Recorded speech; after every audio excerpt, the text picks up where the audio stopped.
हम इस समय खड़े हुए हैं लोक सेवा आयोग के सामने। हमारे साथ एक नए कैंडिडेट खड़े हुए हैं, अभी इंटरव्यू देके सर बाहर आए हैं। हम आपका नाम जानना चाहेंगे, आपकी पढ़ाई का बैकग्राउंड जानना चाहेंगे और आपका मीडियम जानना चाहेंगे सर। मेरा नाम अभिषेक है और मैं बीटेक इलेक्ट्रॉनिक्स इंजीनियर से मैंने बीटेक किया है। सोशियोलॉजी मेरा ऑप्शनल है, मीडियम इंग्लिश है।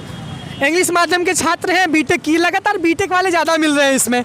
अच्छा, यूपी पीएससी में ऑप्शनल गायब कर दिया गया है, अब क्या हाल होने वाला है? अब यूपी के बच्चों को काफ़ी फ़ायदा होगा। जो पेपर्स दो ऐड हुए हैं, जो सुनने में आ रहा है यूपी स्पेशल के पेपर ऐड हुए हैं, तो उससे काफ़ी फ़ायदा होगा यूपी के बच्चों को। सर आप यूपी के कि बाहर के हैं? यूपी के हैं। अच्छा, यूपी के हैं तो क्या दिक्कत है, हमारे घर के ही हैं आप। सर कैसा रहा आपका इंटरव्यू? रामजी मौर्य सर का बोर्ड था, काफ़ी अच्छा इंटरव्यू था। मतलब नॉर्मल बातचीत जैसा ही लगा, कोई भी फैक्ट नहीं पूछा उन्होंने। सिचुएशन बेस्ड कोर्स और कुछ ऑप्शनल से, और मेरा इलेक्ट्रॉनिक्स है तो इलेक्ट्रॉनिक्स का एडमिनिस्ट्रेशन में कैसे यूज करेंगे, मेनली इसी पे क्वेश्चन पूछा। सर मतलब कितना देर इंटरव्यू आपका चला था? ऑलमोस्ट 20-25 मिनट से चला। काफ़ी लंबा चला था, इसका मतलब 25 मिनट चलने का मतलब एक लंबा इंटरव्यू होता है। लंबा, वो बातचीत जैसा ही चला, उन्होंने कुछ ऐसा पूछा नहीं। मतलब वो बात ही करते रहे, कुछ क्वेश्चन पूछ के खुद ही वो जवाब दे रहे थे। तो आपके लिए तो बहुत अच्छा है सर, ये तो अच्छा हुआ एक तरह से। तो ठीक लगा मुझे, तो मतलब लास्ट इंटरव्यू से ज़्यादा अच्छा लगा इस बार। अच्छा, पीछे आप इससे मतलब कौन था आपका अटेम्प्ट है?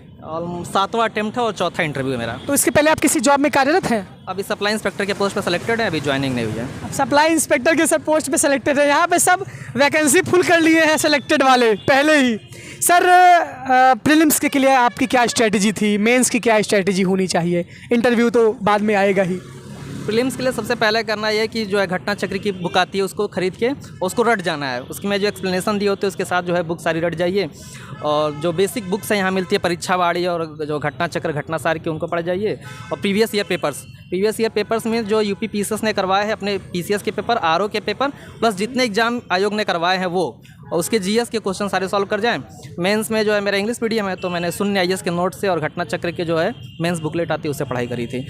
अच्छा सर, कितना घंटे आप पढ़ते थे? ये होता है कि बहुत ऊहा-पहो की स्थिति, सबसे बड़ा सवाल तो प्रयागराज वालों के लिए यही रहता है कि कितना घंटे पढ़ा जाए। घंटे का कोई आइडिया नहीं है मुझे, लेकिन ये है कि जो अपना सिलेबस पूरा हो जाना चाहिए जब भी बैठने पड़े तो ऑलमोस्ट। लेकिन अगर देखा जाए तो 10-12 घंटे पढ़ाई हो जाती है। आप मतलब कितना पढ़ते थे? Almost 10 hours. 10 घंटे लगातार सर पढ़ते थे, है ना?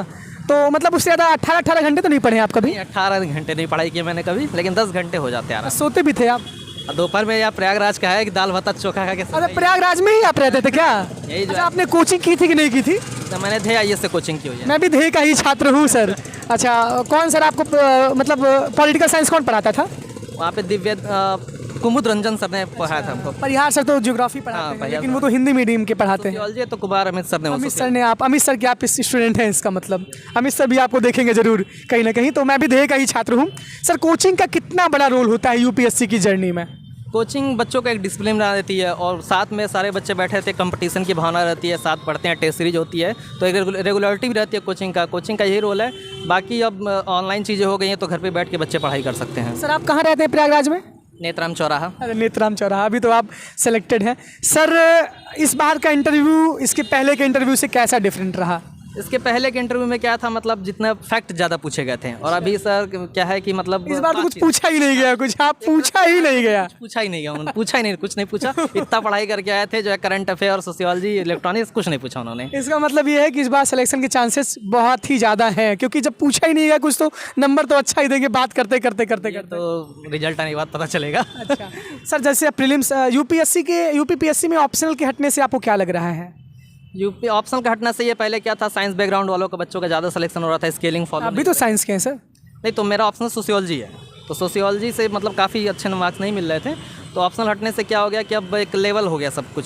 सभी लोग यूपी स्पेशल पढ़ें, यूपी स्पेशल से एग्जाम दे, फिर यूपी वाले बच्चों के लिए ज़्यादा बेनिफिट रहेगा क्योंकि पब्लिक सर्विस ऑलमोस्ट सारे स्टेट यही करें। बिहार ने भी ये किया, एमपी में है ही नहीं, तो सर सही है, यूपी ने भी कर दिया। सर मतलब ये बताइए कि कोचिंग तो आपने बता ही दिया है, प्रीलिम्स के लिए क्या स्ट्रेटेजी होनी चाहिए? स्टैंडर्ड बुक आपने क्या क्या पढ़ी थी? स्टैंडर्ड बुक में क्या है, एनसीईआरटी फॉलो करनी होती है, एनसीईआरटी सभी को फॉलो करनी है।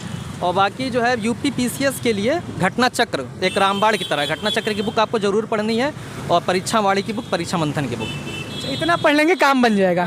चलिए सर, बहुत बहुत धन्यवाद आपका, आपने इतना समय दिया सर। उम्मीद करते हैं कि एसडीएम वाली पोस्ट पे आपका नाम जरूर हो। Thank you sir, thank you.